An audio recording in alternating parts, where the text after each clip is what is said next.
Ketinggal nggih. Ya, Oke, Assalamualaikum warahmatullahi wabarakatuh. Waalaikumsalam Nah, warahmatullahi wabarakatuh. saya dari kelompok 5 akan membahas tentang kelompok kelompok loh. Kalau itu kelompok berapa? Kelompok 4 itu salah, wes. Kelompok 4 tentang penilaian pembelajaran berbahasa berbasis kompetensi dan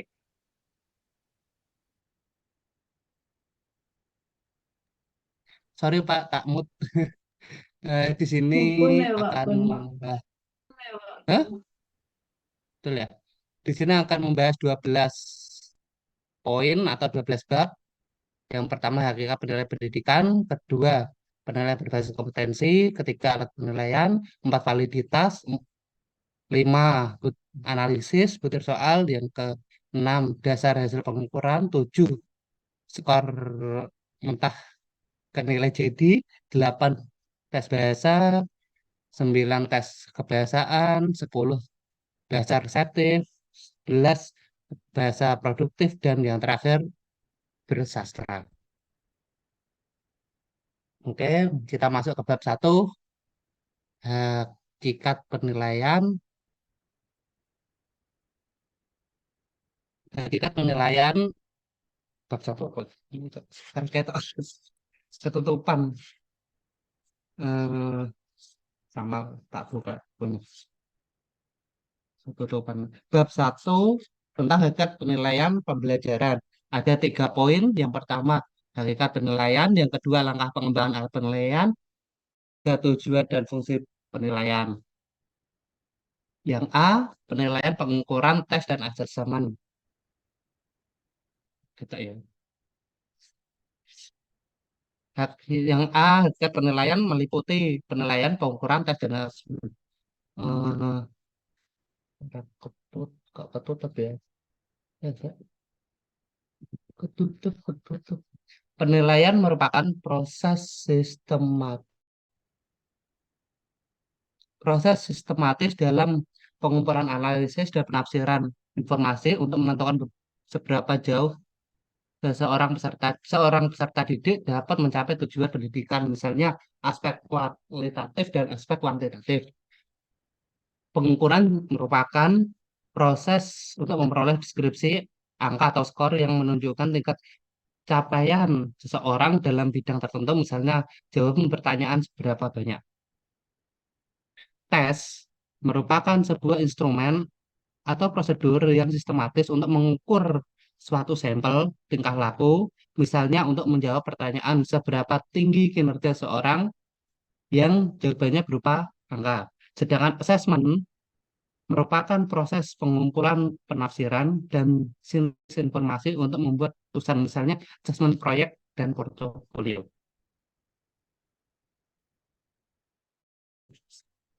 Oke,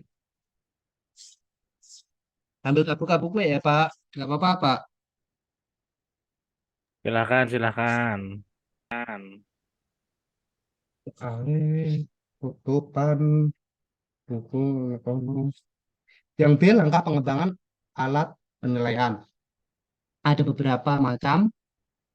Yang pertama penentuan spesifikasi ujian, yang kedua penulisan butir soal, yang ketiga penelaah butir soal, yang keempat pelaksanaan uji coba, yang kelima analisis butir soal dan jawaban, yang keenam perbaikan butir soal dan perakitan soal ujian, yang ketujuh pelaksanaan ujian, dan yang kedelapan penafsiran hasil ujian. Kita masuk ke yang pertama, penentuan spesifikasi ujian.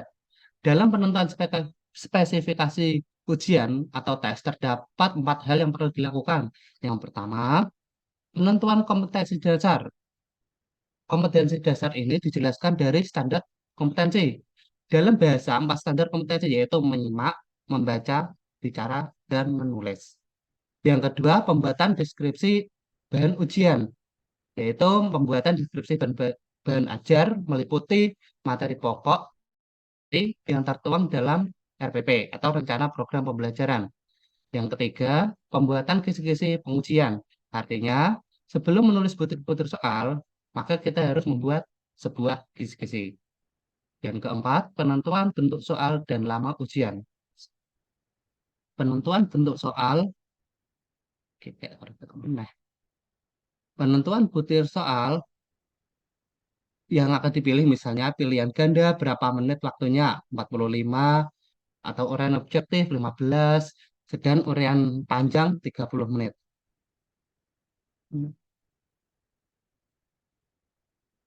Oke. Lanjut kita masuk ke dua penulisan butir soal. Secara umum penulisan butir-butir soal harus mendasarkan diri pada kisi-kisi yang telah dibuat. Penulisan butir-butir soal tersebut harus sesuai dengan tuntutan indikator yang sesuai dengan bahan ajar. Misalnya, jika indikatornya menuntut peserta didik untuk menulis, maka mereka harus berujuk kerja ke arah menulis. Yang ketiga, penelaahan butir soal.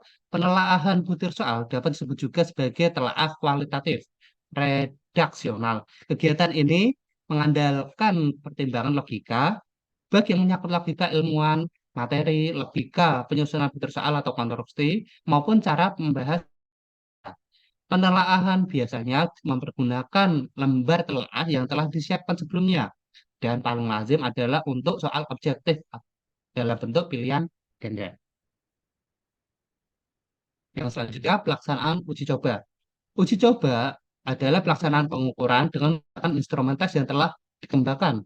Uji coba alat tes ini dimaksudkan untuk menghasilkan alat tes yang benar-benar baik dan dapat dipertanggungjawabkan. Misalnya, akhir semester. Yang selanjutnya, analisis butir soal dan jawaban. Hasil uji coba alat tes memberikan data empirik untuk keperluan berbagai analisis kuantitatif untuk menilai kualitas alat tes yang bersangkutan dan untuk melakukan tindak lanjut penilaian. Analisis butir soal digunakan untuk mengembangkan alat evaluasi yang baik dan dapat dipertanggungjawabkan. Misalnya, untuk penelitian, analisis jawaban butir soal dipergunakan untuk masukan umpan balik pembelajaran, misalnya untuk mengembangkan program remedial baik secara klasikal maupun individu atau individual. Lanjut. Yang keenam, perbaikan butir soal dan perakitan soal ujian. Analisis butir soal dilakukan dengan menggunakan komputer, yaitu melalui suatu program IT-Man, berupa indeks reliabilitas dan kesalahan baku pengukuran. Kemudian dilakukan perbaikan terhadap butir-butir soal tertentu yang memang perlu diperbaiki, sedangkan yang sudah baik tidak perlu diperbaiki. Setelah butir-butir soal tersebut diperbaiki, kemudian dirakit ulang untuk dijadikan sebuah perangkat tes yang jadi dan siap untuk digunakan untuk keperluan pengujian. Jenis haruslah dikelompokkan menjadi satu. Pilihan ganda dengan pilihan ganda, uraian singkat dengan uraian singkat, sedangkan isian panjang dengan isian panjang. Yang ketujuh, pelaksanaan ujian. Agar hasil pengukuran dapat memberikan hasil yang benar, pelaksanaan haruslah dilakukan sebaik mungkin dengan pengawasan yang cermat, tetapi tidak mengganggu peserta ujian. Hasil pengukuran ini dinyatakan sebagai capaian prestasi peserta didik untuk menguasai kompetensi yang tujuan pembelajaran. Yang kedelapan, penafsiran hasil ujian. Terdapat tiga makna dalam penafsiran dari hasil ujian, yaitu yang pertama, pem- yang pertama pemberian pemberian makna, pemberian makna untuk menentukan nilai seorang peserta diberikan dalam wujud angka, misalnya angka 70, 75, 80, ataupun dengan huruf transformasi dari angka. Ya, misalnya 70 sampai 75 itu A, 80 sampai 90 keliru Pak. 70 sampai 75 itu C, 80 sampai 85 itu B, di atas 90 itu A.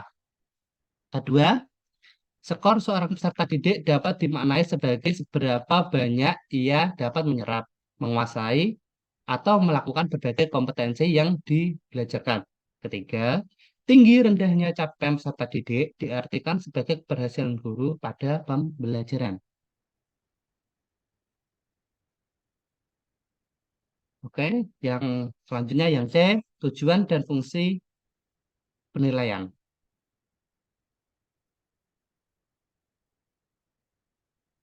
Tujuan dan fungsi penilaian ada beberapa. Yang pertama, untuk mengetahui seberapa jauh tujuan pendidikan yang berupa berbagai kompetensi yang telah ditetapkan dapat dicapai lewat kegiatan pembelajaran yang dilakukan. Yang kedua, untuk memberikan objektivitas pengamatan kita terhadap tingkah laku hasil belajar peserta didik. Yang ketiga, untuk mengetahui kemampuan peserta didik dalam kompetensi, pengetahuan, keterampilan, atau bidang-bidang tertentu.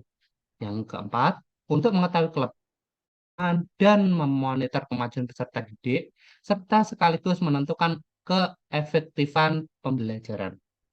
Yang selanjutnya, untuk menentukan layak tidaknya seorang peserta didik dinaikkan ke tingkat di atasnya atau dinyatakan lulus dari tingkat pendidikan yang ditempuhnya. Dan yang terakhir, untuk memberikan umpan balik bagi kegiatan belajar mengajar yang dilakukan.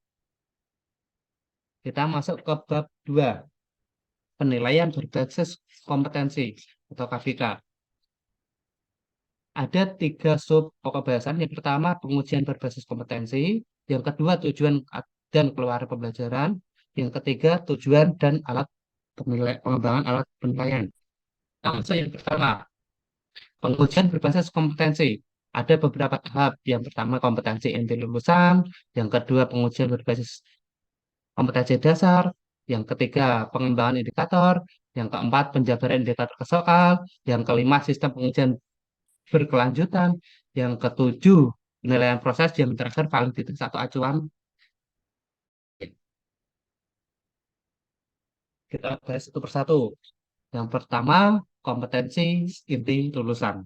Kompetensi inti lulusan dalam Standar Nasional Pendidikan atau SMP berada pada standar kompetensi lulusan atau SKL di bab 5 dalam akreditasi.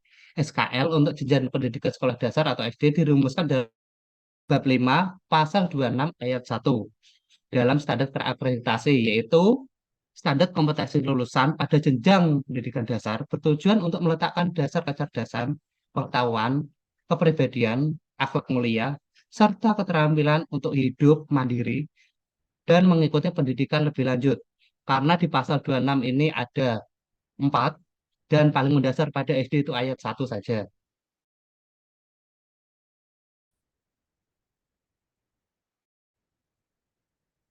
Yang selanjutnya, yang kedua, pengujian berbasis kemampuan dasar. Kemampuan dasar dijabarkan langsung dari kompetensi inti. Ya, kompetensi dijabarkan menjadi sejumlah kompetensi dasar, yang artinya kompetensi-kompetensi dasar dapat menjadi jaminan capaian kompetensi inti suatu lulusan. Yang ketiga, pengembangan indikator. Indikator merupakan penjabaran langsung dari suatu kemampuan dasar dapat dikembangkan menjadi jumlah indikator tergantung dari kebutuhan. Indikator dipergunakan sebagai dasar untuk membuat soal, artinya kompetensi yang dapat dimiliki oleh peserta didik setelah menyelesaikan kegiatan pembelajaran dapat diamati atau diukur berdasarkan indikator yang disediakan. Yang keempat, penjabaran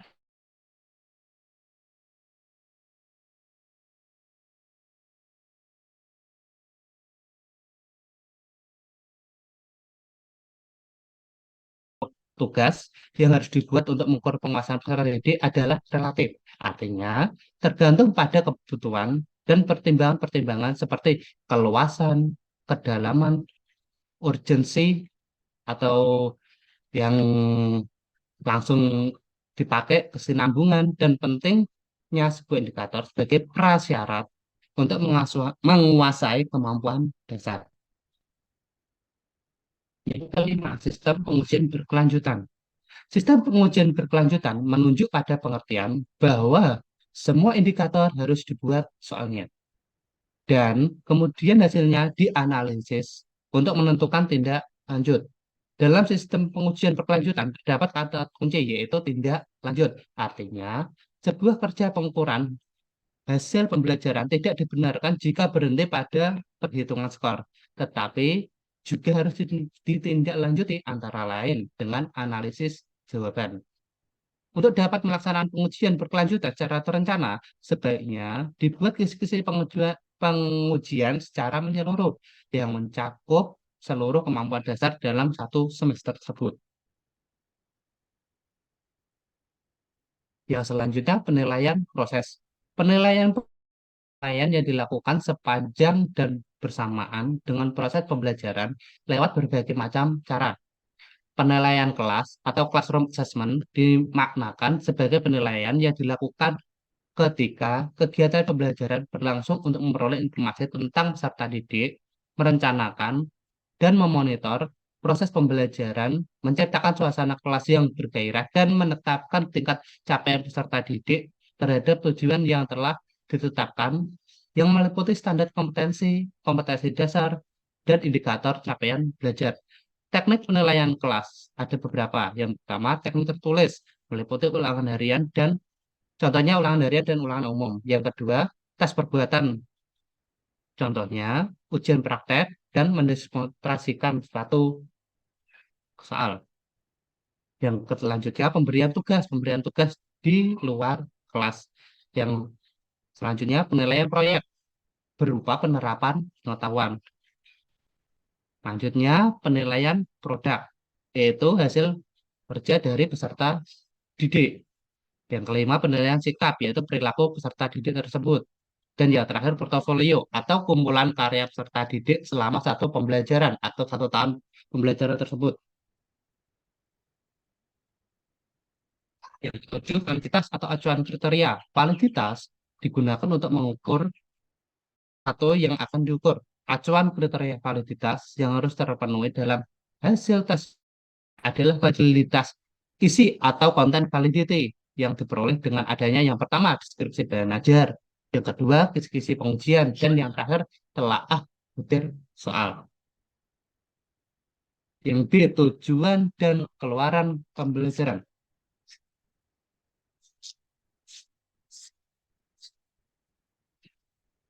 Tujuan akan memberikan pegangan dan arah yang jelas, memaksa kita untuk selalu berpijak pada kenyataan dan berpikir dengan pengertian yang konkret dan khusus daripada kabur tanpa batas.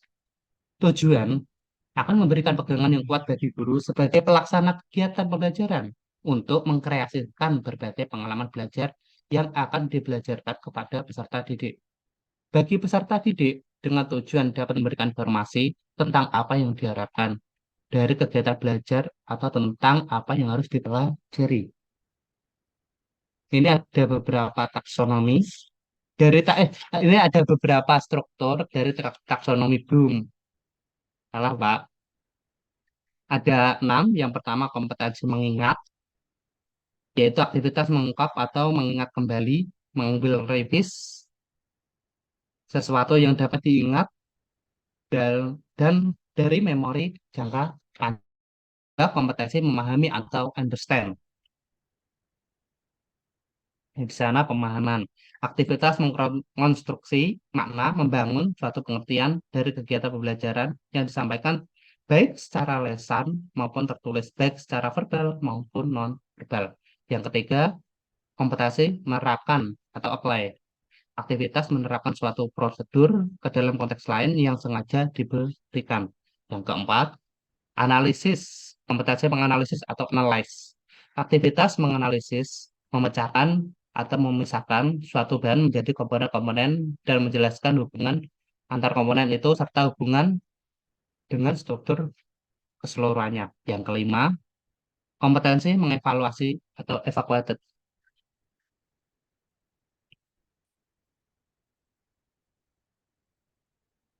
Sintesis.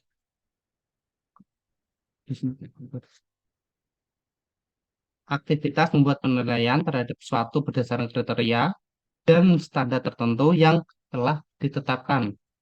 Yang terakhir, kompetensi mengkreasi atau kreasi. Aktivitas menata berbagai elemen dalam sebuah bentuk atau produk yang secara keseluruhan bersifat kohersif dan fungsional.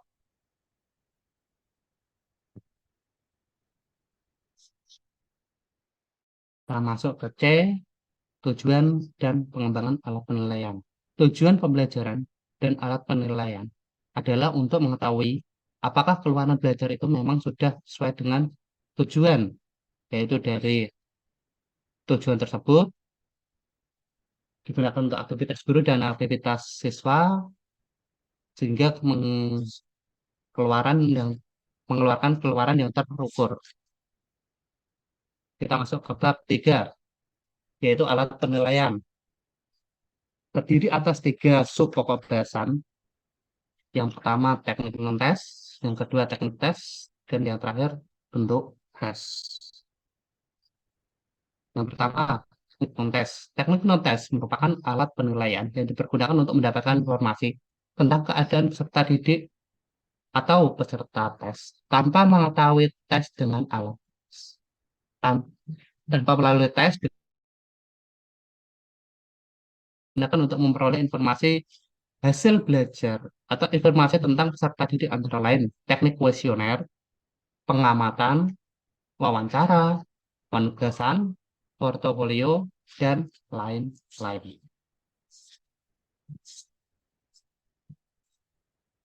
Dan selanjutnya, tes juga merupakan salah satu cara untuk mendapatkan kompetensi, pengetahuan, keterampilan tentang peserta didik. Ada berbagai macam teknik tes, meliputi tes buatan guru dan tes standar, macam tes pengukuran keberhasilan.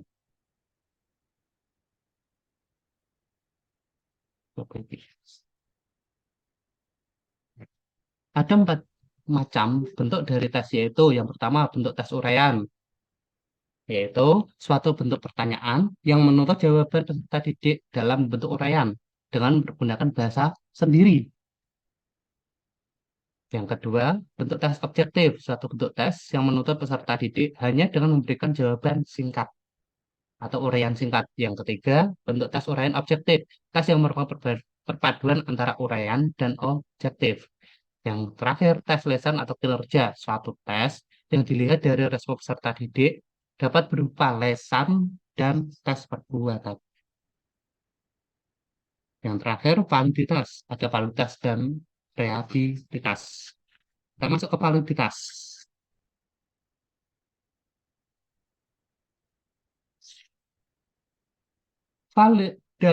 Menurut Grunlaut 1985 halaman 57 mengemukakan ada beberapa hal dalam validitas. Yang pertama, validitas interpretasi yang dibuat berdasarkan skor hasil tes yang berkaitan dengan penggunaan tertentu dan bukan instrumennya. Yang kedua, validitas adalah masalah kadar atau matter of degree, maka haruslah dihindari pemikiran bahwa sebuah hasil tes itu valid dan tidak valid.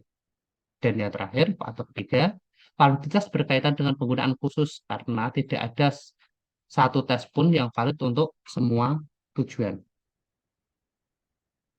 Nah, itu ada 3 jenis pendekatan validitas, yaitu jenis pendekatan, prosedurnya, dan maknanya. Yang pertama, bukti berdasarkan isi atau content related evidence. Prosedurnya, perbandingan butir-butir tes dengan deskripsi spesifikasi tes. Maknanya, sejauh ukur. Yang kedua, bukti berdasarkan kriteria atau criterion related evidence. Prosedurnya, perbandingan skor hasil tes dengan skor kinerja yang kemudian atau dengan skor kinerja yang sekarang. Maknanya, sejauh mana kinerja tes mampu memprediksi tampilan kinerja yang akan datang atau mampu mengestimasi kinerja lain yang dilakukan sekarang. Dan yang terakhir, bukti berdasarkan konstruk atau konstruk relation evidence. Penerapan makna skor tes atau menguji pengembangan tes dan secara eksperimental menentukan berbagai faktor yang mempengaruhi tampilan tes. Maknanya, seberapa baik kinerja tes dapat ditafsirkan sebagai ukuran yang bermakna dari suatu karakteristik atau kualitas. Yang terakhir, reliabilitas. Grunlaut menegaskan bahwa yang pertama, Reliabilitas menunjuk pada hasil yang diperoleh, yang diuji suatu instrumen dan bukan alat tesnya. Yang kedua, reliabilitas terkait dengan hal yang khusus dan tidak dapat digenerasikan untuk semua situasi. Yang ketiga, reliabilitas itu diperlukan, tapi ia belum menjamin capaian kualitas. Dan yang terakhir, reliabilitas berkaitan dengan perhitungan statistik, maka ia membutuhkan bukti skor tes. Pengertian konsisten dalam reliabilitas tes berhubungan dengan hal berikut. Yang pertama, tes dapat memberikan hasil yang relatif tetap terhadap sesuatu yang diukur. Yang kedua, jawaban peserta didik terhadap putar-putar tes secara relatif atau tetap. Yang ketiga, hasil tes diperiksa oleh siapapun juga akan menghasilkan skor yang kurang lebih sama.